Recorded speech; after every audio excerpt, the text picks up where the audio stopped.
উনি দু একটা মেরো দিয়েছেন আদিত্যের পিঠে। বড় মামা সুন্দরভাবে উপদেশ দিয়ে স্থান ত্যাগ করেছে। সবাইকে এত চিন্তা করতে দেখে তখন আদিত্য জানালো তার সিলেটে যাওয়ার প্রয়োজন হয়নি, এখানে থেকেই কাজ হয়ে গেছে। পরে কি জানি ভেবে বন্ধুদের সঙ্গে আড্ডা বাদ দিয়ে গ্রামের উদ্দেশ্যে বেরিয়ে পড়েছে। আসরের নামাজ মসজিদে আদায় করার সময় ফোন বন্ধ করেছিল। এরপরে আর ফোনের কথা স্মরণে আসেনি, তাই ফোন বন্ধ পেয়েছে। এ কথা শুনে সবে স্বাভাবিক হলো, গালগল্পে মজে গেল। ধীরে ধীরে পরিস্থিতি পূর্বের মতো হয়ে গেল।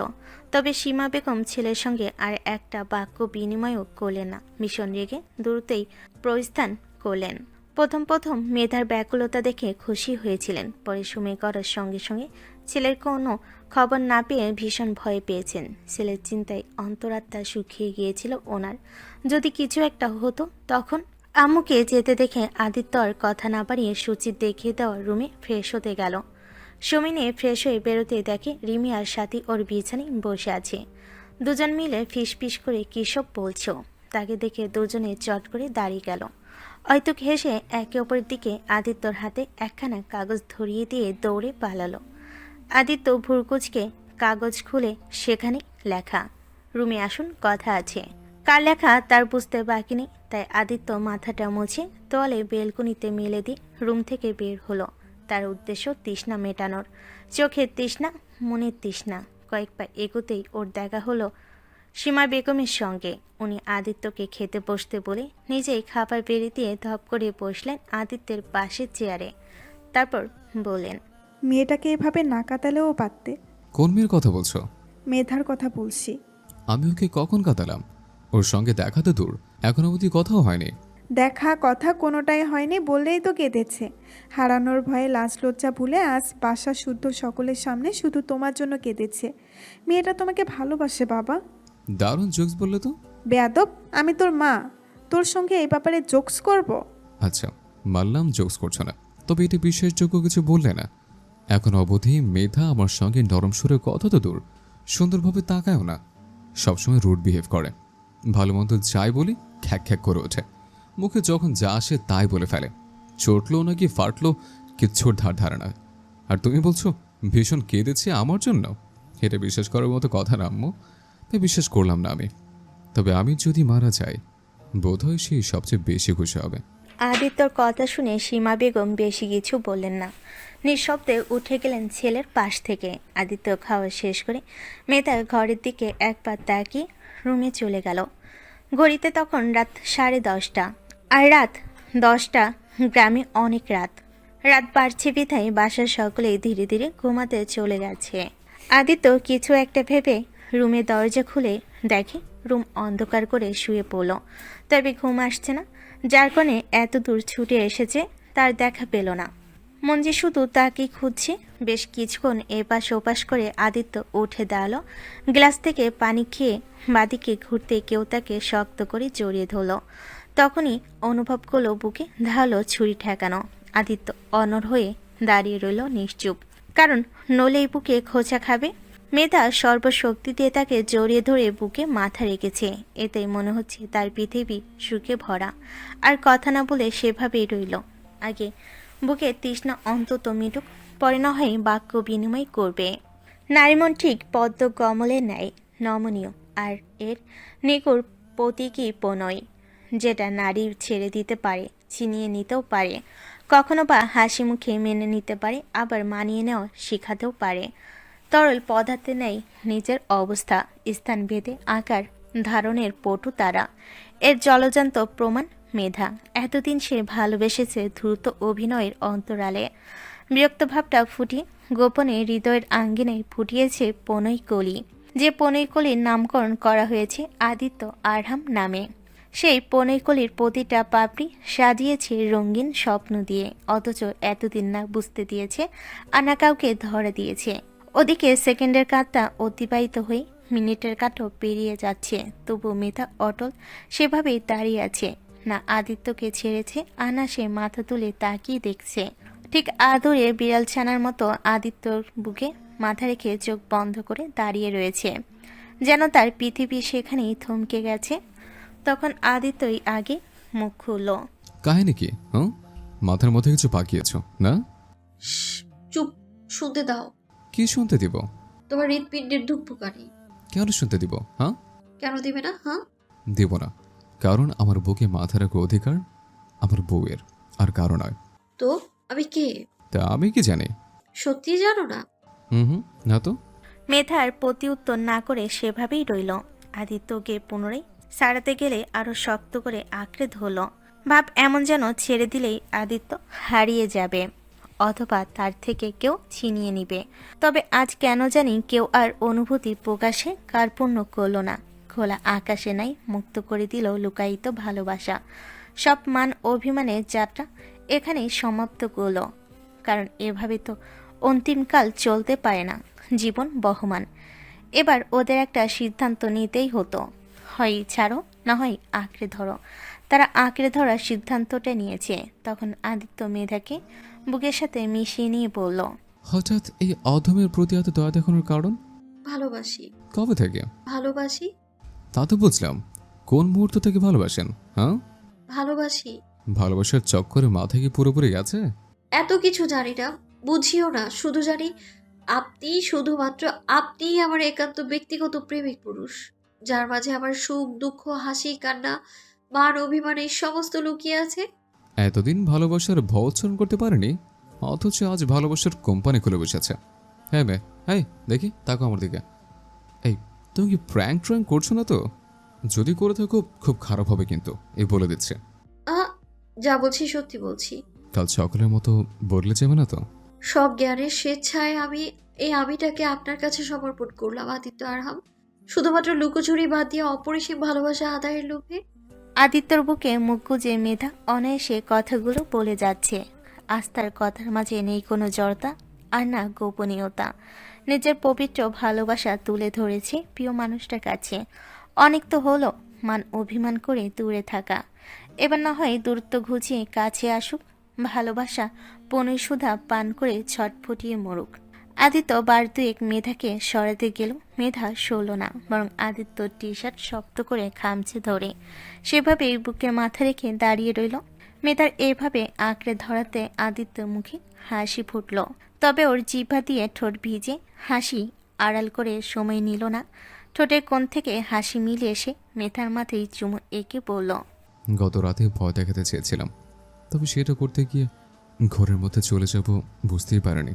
সরি। হুম, এখন ছাড়ো, রুমে যাও।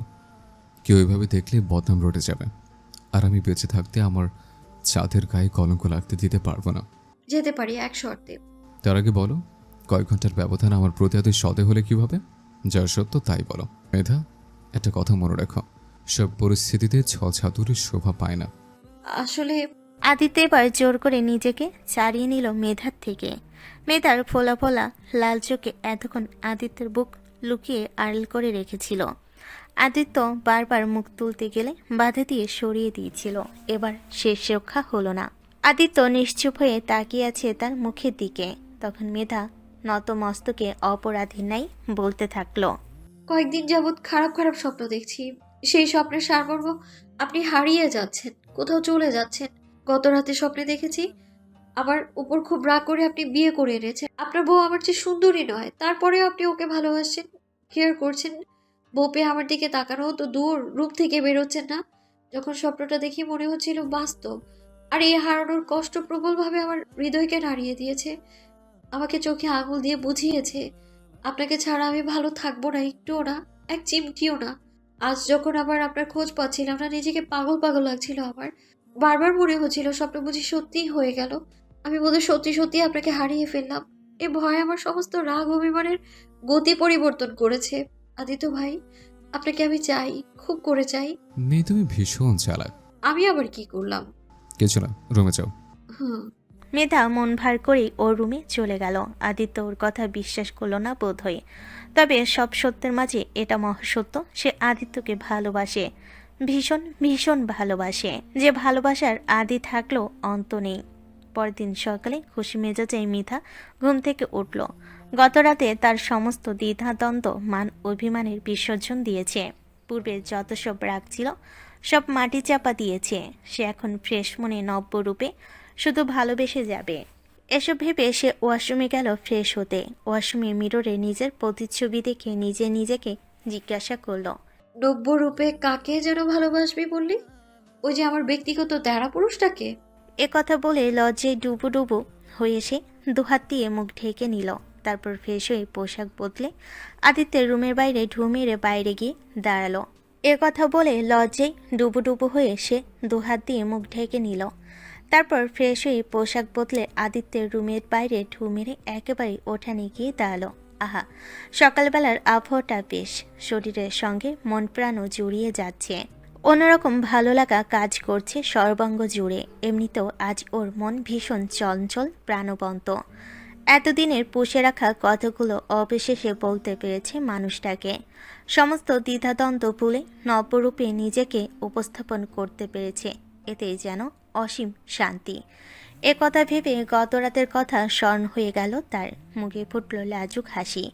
নেত্রে ভেসে উঠল প্রিয় মানুষটার মুখ, যার ঠোঁটে হাসি বিদ্যমান। গতরাতে আদিত্যের রুম থেকে বেরিয়ে একটু ঘুমাতে পারেনি সে। ছটফট করেছে সারা রাত। বিশেষ করে আদিত্যের ওই প্রশস্ত বুকে মাথা রাখা দৃশ্য ভেসে উঠেছে চোখের সম্মুখে। যতবার চোখ বন্ধ করেছে ততবারই এখন এসব ভাবতেই মেধার মুখশ্রী জুড়ে একরাশ লাজুকতা ভিড় জমালো। মনও কেন জানি চেয়েছি পুরো পৃথিবীকে জানান দিতে চাইল, হ্যাঁ, ওই মানুষটাকে আমি ভীষণ ভালোবাসি। কিন্তু মনের ইচ্ছেকে আপাতত প্রশ্রয় না দিয়ে সে আশেপাশে দৃষ্টি বুলিয়ে নিল। পাখিদের কিচিমিচি শোনা যাচ্ছে। সে ঘাড় ঘুরিয়ে পাখিদের খুঁজল, তবে দেখতে পেল না। হয়তো পাতার আড়ালে লুকিয়ে ডাকাডাকি করছে, এতে তাদের আনন্দ বোধ হয়। তারপর সে কয়েক পা এগিয়ে কলপাড়ের দিকে গেল।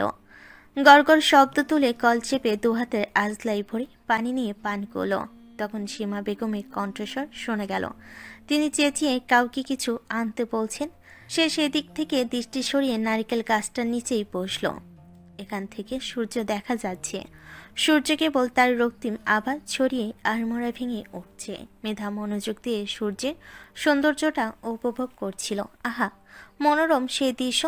তখনই পাশ ফিরে দেখে আদিত্য ফোন কানে ধরে তার দিকেই আসছে। মেধা তার দিকেই তাকিয়ে রয়েছে, অথচ মানুষটা একবারও তাকালো না ওর দিকে। বাপ এমন যেন মেধাকে সে চেনে না। দেখা তো দূর। ততক্ষণে আদিত্য কথা বলতে বলতে তার পাশ কাটিয়ে কিছু দূর চলে গেছে। গতরাতে ওর মনে কথা জানালো, আর আজই অবহেলা না, এই অন্যায় সে সহ্য করবে না। ঠিক এজন্য কারো কাছে দুর্বলতা প্রকাশ করতে নেই। দুর্বলতা প্রকাশ করলেই বিপদ, আপন মনে বলে। এসব ভেবে সে আদিত্যর পিছু পিছু হাঁটতে লাগলো। আদিত্য কথা বলতে বলতে আরো সামনে এগিয়ে গেল। রাস্তার দুধারে গাছ লাগানো, তার পাশে আবাদি জমি, সেখানে নানা রকমের ফসল লাগানো। আদিত্যর পিছু পিছু এসব দেখতে দেখতে হাঁটছিল মেধা। হঠাৎ আদিত্য কথা থামিয়ে দাঁড়িয়ে পড়ল, আর মেধা সজোরে বাড়ি খেলো ওর পিঠে। নাকি খুব ব্যথা পেয়ে মেধা রেগে বলল, আশ্চর্য, হঠাৎ খাবার মতো দাঁড়িয়ে কেন গেলেন? তোমার জন্যই তো দাঁড়ালাম। দাঁড়াতে বলেছি আমি? চোখ তো আকাশে নিয়ে হাঁটছ, সামনে গোবর পড়ে আছে, খেয়াল করেছ? তো গোবরের জায়গায়, আমি আমার জায়গায়। আমি না দাঁড়ালে গোবরের জায়গায় থাকলেও আপনি থাকতেন আপনার জায়গায়। আপনার চরণখানা থাকতো দুর্গন্ধযুক্ত গোবরের মধ্যে, তখন ভালো হতো না? আদিত্যর কথা শুনে মেধার সামনে তাকিয়ে জিহ্বাতে কামড় দিল। সত্যি সত্যি গোবর পড়ে আছে মাঝ রাস্তায়।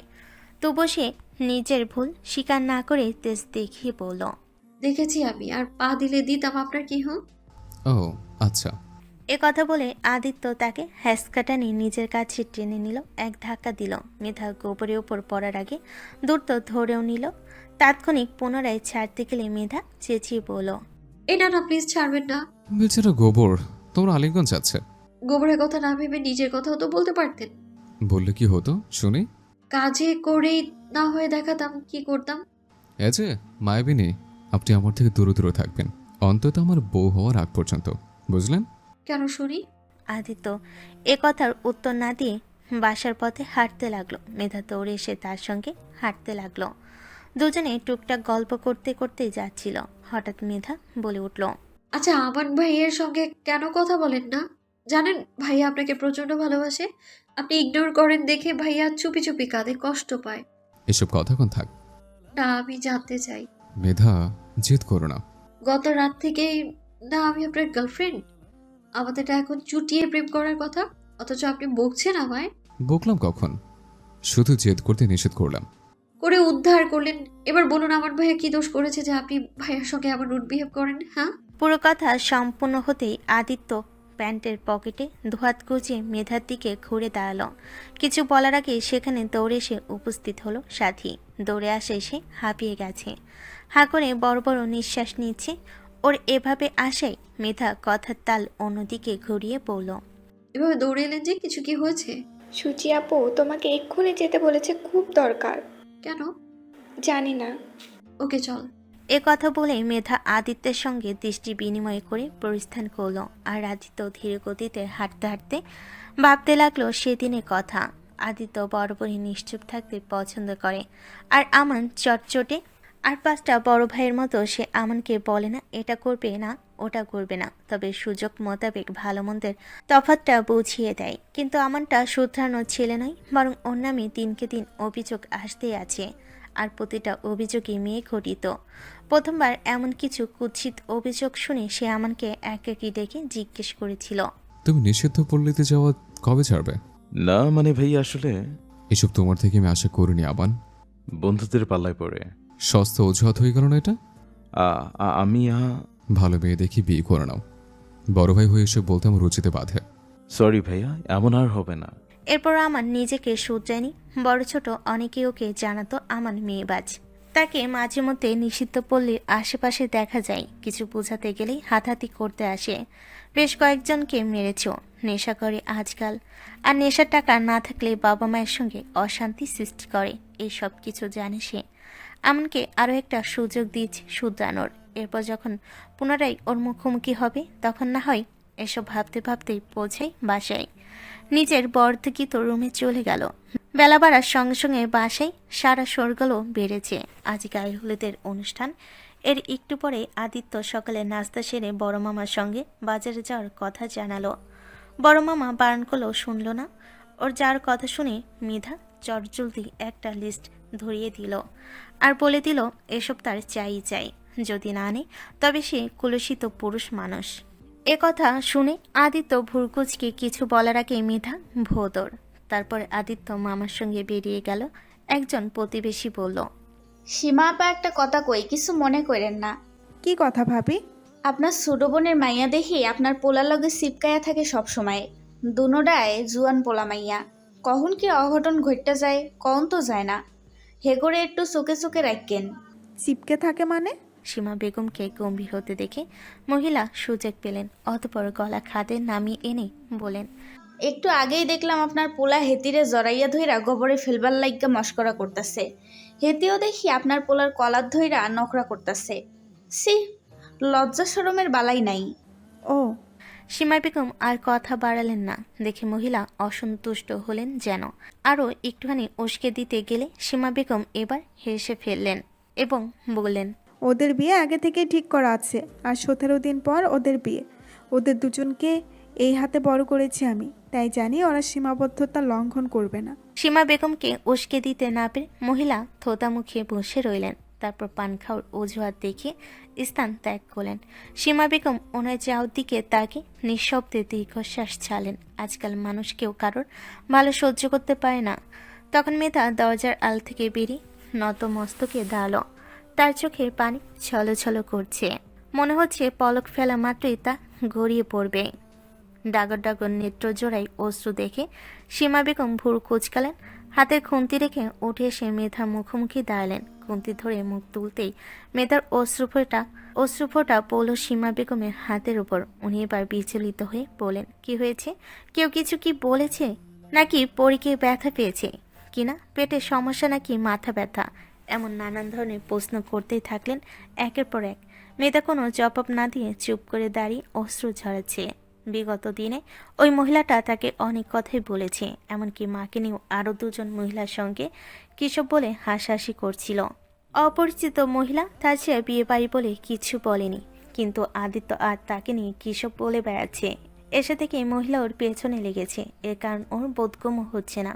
সে তো ওনার কোনো ক্ষতি করেনি। তবে মেধাকে নীরবে অশ্রু ঝরাতে দেখে সীমা বেগম বলেন, আদিত্য বাজারে যাওয়ার আগে বলে গেছে তোকে যেন দেখে শুনে নজরে নজরে রাখি। সে এসে যদি দেখে তার বউ কেঁদেছে তাহলে আমার কি হবে ভাবতে পারছিস? ওই মহিলা যা বলেছে। ওনার কথা বাদ দে। উনি ওনার মেয়ের জন্য আদিত্যকে পছন্দ করেছে, আমাকে প্রস্তাবও দিয়েছিল।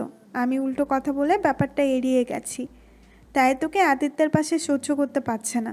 মেধা এ কথা শুনে দু হাত দিয়ে চোখ মুছিয়ে নিল। তারপর মামুনিকে আলতো করে জড়িয়ে ধরে মন খারাপ সুরে বলল, রাস্তায় হাঁটতে হাঁটতে তোমার ছেলে মাঝ রাস্তায় দাঁড়িয়ে পড়েছিল। আমি ওর পেছনে ছিলাম, অন্যদিকে তাকিয়ে হাঁটছিলাম। দাঁড়িয়ে গেছে খেয়ালও করিনি আমি। তখনই ওর পিঠের সঙ্গে বাড়ি খায় আমার নাক, আর ব্যথা পাই আমি। আর এই দাঁড়া দাঁড়া, আমি কি এসব জানতে চেয়েছি? তোরা কি করেছিস না করেছিস এসব আমাকে আর বলতে আসবি না। আমি জানি আমার ছেলে মেয়ে কেমন। এখন যা, সুন্দর করে মুখটা ধুয়ে চুলগুলো আঁচড়ে নে, দেখতে তো বান্দরনি লাগছে। মামুনির এ কথা শুনে মেধা মুখ ভেঙচি দিয়ে চলে গেল। ওর যাওয়ার দিকে তাকিয়ে সীমা বেগম হাসলেন। এই হাতে উনি খুব আদরে মেধাকে বড় করে তুলেছেন। আদরের বোনটার শেষ স্মৃতি হচ্ছে মেধা। রেজওয়ান বিয়ে করলে সৎমাত্র মেধার যত্ন করবে না, ভালোবাসবে না, এই চিন্তা করে উনি মেধাকে নিয়ে নেওয়ার প্রস্তাবও দিয়েছিলেন। কিন্তু ওনার এ প্রস্তাব ফিরিয়ে দিয়ে রেজওয়ান ওয়াদা করেছিলেন উনি আর কখনো বিয়ে করবেন না। মেধার মাই ওনার প্রথম এবং শেষ ভালোবাসা, সেই স্থান উনি আর কাউকে দিতে পারবেন না। এই কথা শুনে সীমা বেগম স্বামীর সাহায্যে নিজের সংসার সামলেছেন, মেধার যত্ন নিয়েছেন। এমনও হয়েছে মেধার জন্য দু ছেলের খেয়াল রাখতে পারেননি। আর সেই অতি আদরের যত্নে বড় করা পুতুলকে উনি কিভাবে অন্যের পাশে পাঠাবে যদি সেখানে মেয়েটাকে কষ্ট দেয়, ভালো না বাসে? এসব ভেবে সর্বপ্রথম আদিত্যর সঙ্গী কথা বলেছিলেন। ছেলে দুহাত ধরে বিনয়ীভাবে বলেছিলেন, আব্বু, আমার একটা চাওয়া পূর্ণ করবে? কি লাগবে আদেশ করো আম্মু। ওই পুতুলটাকে সারা জীবনের জন্য আমার কাছে রাখার ব্যবস্থা করে দিবে? কোন পুতুল? কার কথা বলছো তুমি? মেধার কথা বলছি আমি। আদিত্যর মায়ের এই কথা শুনে বুড়োজোড়া কুঁচকে নিল। চট করে বুঝে ফেল মায়ের কথার মানে। মেধাকে নিয়ে তেমন ফিলিংস নেই ওর মনে। আর পাঁচটা গাজিনের মতোই দেখে সে মেধাকে।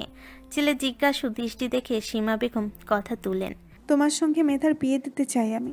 আমার চোখের সামনে রাখতে চাই ওই চঞ্চল প্রাণবন্ত পাখিটাকে। আমরে আবদারখানা রাখো আব্বু। আর বলছি না এখনই বিয়ে করতে হবে, সেও আরও বুঝতে শিখুক, তুমিও সময় নাও। তবে বেলা শেষে আমি তোমাদের স্বামী স্ত্রীর রূপে একসঙ্গে দেখতে চাই, এটাই আমার শেষ চাওয়া। তাছাড়া আজ তার প্রতি তোমার ফিলিংস নেই, কালো যে ফিলিংস তৈরি হবে না তা তো না। বাবা তুমি সময় নিয়ে না হয় জানিও আমাকে, তখনও যদি তোমার সিদ্ধান্ত একই থাকে তাহলে আর জোর করব না।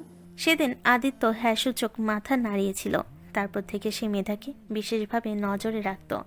আর মেধা কেন জানি আদিত্যের পেছনেই লেগে থাকতো। এই যেমন আদিত্যর জিনিসপত্র ঘাটাঘাটি করা, এটা ওটা নষ্ট করা, কারণে অকারণে ঝগড়া করা, এভাবেই 2 বছর পেরিয়ে গেছে। আদিত্যকেও আলাদা করে মুখ ফুটে বলতে হয়নি বিয়ের কথা। উনি মা হয়ে ছেলের মনে খোঁজ বুঝে নিয়েছেন। সেই সঙ্গে এটাও বুঝেছেন আদিত্য আর মেধা দুজন দুজনকে খুব পছন্দ করে। তারা একে অপরকে খুব করে চায়। উনিও ভেবে রেখেছেন মেধার বাবা আসলে বিয়েটা সেরে ফেলবেন, কারণ মেধার বাবার শরীরের অবস্থা ভালো যাচ্ছে না।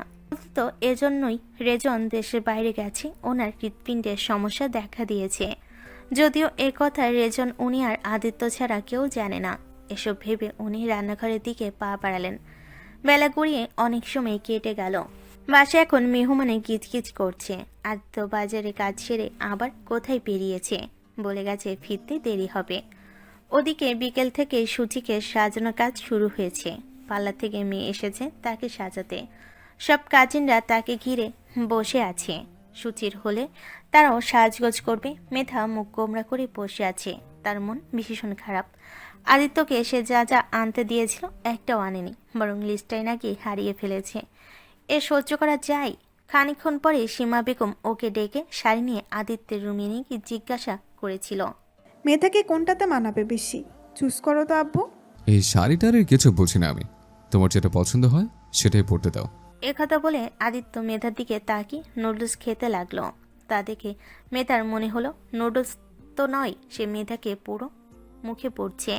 তখন সীমা বেগম খুব বিরক্ত হয়ে বলেন, এটা কেমন কথা আদিত্য, যা জিজ্ঞাসা করছি বলো। কি আশ্চর্য, কি বলবো? তোমার মেয়ে তো দিনের বেলায় সাধারণ ড্রেস পরেই হোঁচট খায়, সে নাকি পরবে শাড়ি, তাও রাতের বেলা? এ কথা শুনে মেধা তেলে বেগুনে জ্বলে উঠল।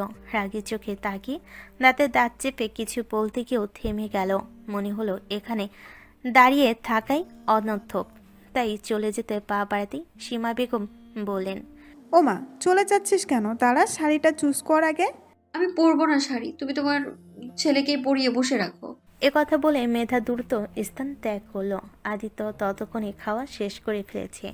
সীমা বেগমও বিরক্ত হয়ে পা বাড়াতে আদিত্য একটা শপিং ব্যাগ ধরিয়ে ওয়াশরুমে চলে গেল। এখন সে গোসল সেরে বাইরে যাবে, কাজ আছে, এত রাগ দেখার সময় তারও নেই। তাছাড়া সে ভুল বলেনি। মেয়েটা একবার শাড়ি পরা অবস্থায় ট্রেনে পড়ে কপাল কাটার ঘটনা ঘটিয়েছে। 3টে সেলাইও পড়েছিল কপালে, তবুও তার শাড়ি পরার শখ মেটেনি। ঘড়িতে এখন রাত 8টা 20। দিনের আলোয় অস্তিত্ব মুছে এখন নিকশ কালো রাতের রাজত্ব। চারিদিকে ঘুটঘুটে আধার, বাসা ভর্তি মেহমান। বিয়ের আয়োজন হুট্টগোল হচ্ছে পুরো বাসা জুড়ে। গ্রামে অনেকেই তা দেখতে এসেছেন। ভিড় করে অবাক নয়নে দেখছেন শহরের কায়দায় কনেকে কিভাবে সাজানো হয়, কত রকমের বাহারি ডিজাইনে ডালা তৈরি করা হয়। আহা, কি সুন্দর দেখতে! বইয়ের সঙ্গে সঙ্গে সেজেছে বাসাসহ তার বোনেরাও। বাদ যায়নি কনের খালা ফুপিরাও। সবাই পরনে নতুন ঝকঝকে পোশাক, মুখ ভর্তি হাসি, গা ভর্তি গহনা, সেই সঙ্গে যুক্ত হয়েছে প্রাণ খোলা হাসি। গান বাজছে, ছোট বাচ্চারা ছোটাছুটি করছে। কিছু মহিলারা ভিড় করেছে সূচির আশেপাশে। তাদের মধ্যে চলছে সেলফি তোলার হুটোপুটি। কয়েকজন বসেছে সূচির শ্বশুর শাশুড়ির জন্য কেমন রঙের পোশাক পাঠাবে সেটা ঠিক করতে। এক কথায় এখন আনন্দমুখর তাদের বাসার পরিবেশ। তন্মধ্যে মেধা মুখ গোমরা করে বসে আছে, মেজাজ ভীষণ খারাপ। এর জন্য দায়ী অবশ্যই আদিত্য। ওই লোক এমন করে কাজ করে না রেখেও পারে না। অদূরে তার মুখের সামনে বিরক্ত হয়ে তাকিয়ে আছে সীমা বেগম। ওনার এক হাতে কালো রঙের খুব সুন্দর টপস আর সাদা স্কার্ট, আর আদিত্যের দেওয়া শপিং ব্যাগ থেকে এগুলোই পেয়েছে। অর্থাৎ মেধাকে শাড়ি অথবা 3 পিস পরতে নিষেধ করে নিত্যদিনের মতোই টপস আর স্কার্ট পরতে বলেছে। তাছাড়া কারোর হলুদের অনুষ্ঠানে কেউ স্কার্ট পরে ঘুরে বেড়ায়, এ কথা আদিত্যের মাথায় আসলো কিভাবে? নাকি তার এই তীক্ষ্ণ বুদ্ধিমত্তার ফল? আদিত্যের পছন্দের উপর সীমা বেগমেরও যথেষ্ট ভরসা ছিল, কিন্তু এই মুহূর্তে মনে হচ্ছে ওনার ধারণা সম্পূর্ণ ভুল। উনি এতদিন ভুল জানতেন। একদিকে মেধা জেদ ধরে বসে আছে, এই ড্রেস নাকি সে পরবে না। কোথায় ভেবেছে আজকে হুড়পুরি সেজে আদিত্যের মাথাটা ঘুরিয়ে দিবে, প্রেমটা জমি ক্ষীর করে ফেলবে। কিন্তু না, তাকে স্কার্ট পরে কচি বালিকা সেজে থাকতে হবে। সবাই দেখলে কী বা বলবে? তাছাড়া একদিন শাড়ি পরে ট্রেনে পড়েছিল বলে কি আর বারবার পরবে? এ কেমন কথা? আর যত বাধা আসুক শাড়ি সে পরবেই পরবে, আর অক্ষত অবস্থা থেকে আদিত্যকে দেখিয়ে দিবে। মধ্য কথা, আদিত্য এখন তার প্রেমিক, আর প্রেমিক হবে রোমান্টিকের গোডাউন। হুটহাট করে যখন তখন আদুরে আদুরে আবদার করে বসবে, আর সে তার আবদার না রাখার ভান করে পরে পূরণ করবে, তবেই না প্রেম জমবে। কিন্তু না, এ লোক কিছুই বোঝে না। সে শুধু জানে ফাইল ঘাটতে আর বিনা কারণে তাকে ভুল বুঝতে বকতে। ও হো, সে আবার রোমান্টিকও, তার মানে বোঝায় অন্যভাবে। ফাজিল বদলোক একটা। এতক্ষণ বুঝিও মেধাকে গোধরে বসে থাকতে দেখে সীমা বেগম উঠে বেরিয়ে গেলেন। মিনিট 10 পরেই একটা শাড়ি নিয়ে ফিরে এলেন। তখন মেধা শাড়িটার দিকে তাকিয়ে বলল, এটা কার? কোথায় পেলে তুমি? ব্লাউজটা পরে আয়, আমি শাড়ি পরিয়ে দিচ্ছি। আগে বলো এটা কার? তোর আদিত্য এনে দিল। এখন? তবে কি শাড়ি আনতে বাইরে গিয়েছিল? হুম, তোমার জন্য আনেনি? এনেছে। মেধার মুখে হাসি দেখে সীমা বেগম হেসে ওকে শাড়ি পরাতে লাগলেন। খুব সুন্দর করে পরিয়ে দিলেন শাড়িটা। তারপর হালকা সাজিয়ে দিয়ে চুলের খোপায় বেলি ফুলের গাছা গুজে দিতে দিতে বললেন, মাশাল্লাহ, আমার মেয়েটাকে খুব সুন্দর লাগছে। যা গিয়ে আদিত্যকে দেখিয়ে আয়। উম, ওনাকে কেন দেখতে যাব? পারবো না দেখাতে। এ কথা বলে মেধা মুখ ভেঙচি দিয়ে রুম থেকে বেরিয়ে পড়ল। ওকে যেতে দেখে সীমা বেগম হাসলেন। তারপর উনি নিজে গেলেন রেডি হতে। মেধা আদিত্যের রুমে উকিঝুঁকি মেরে না পেয়ে পা বাড়াতেই দেখে আদিত্য ফোনে কথা বলতে বলতে রুমে ঢুকছে। তাকে দেখেও আদিত্য প্রতিক্রিয়া দেখালো না, বরং কল কেটে দরজা আটকে ওয়াশরুমে চলে গেল। মিনিট 5 পরে হাত মুখ ধুয়ে বেরিয়ে এলো। পরনে টি শার্ট বদলে আরেকটা টি শার্ট পরেছে, যদিও সে বরাবরই সুদর্শন পরিপাটি। আদিত্য হাত মুখ মুছে আর চোখে একবার মেধার দিকে তাকালো। মেধা তার দিকে ড্যাপ ড্যাপ করে তাকিয়ে আছে, মনে হচ্ছে গিলে খাবে তাকে। তখন আদিত্য বলল, কিছু বলবে? রেডি হচ্ছেন না কেন? তুমি তো সেজেছো কেন? আপনাকে পটাতে। আদিত্য ঘাড় ঘুরিয়ে তাকালো, তারপর কয়েক পা এগিয়ে সেই মেধার চোখে চোখ রাখলো। মুগ্ধ নাওয়ানে দেখল প্রিয় মুখটি, অতঃপর মেধাকে জড়িয়ে ধরে নিশ্চুপ হয়ে রইল বেশ কিছুক্ষণ। এভাবে সময় গড়াতে লাগলো। নড়চা নেই, বাক্য বিনিময় নেই, শুধু একে অন্যকে অনুভব করছে তারা। তখন মেধা আদিত্যের বুকে মুখ গুজে পড়ল।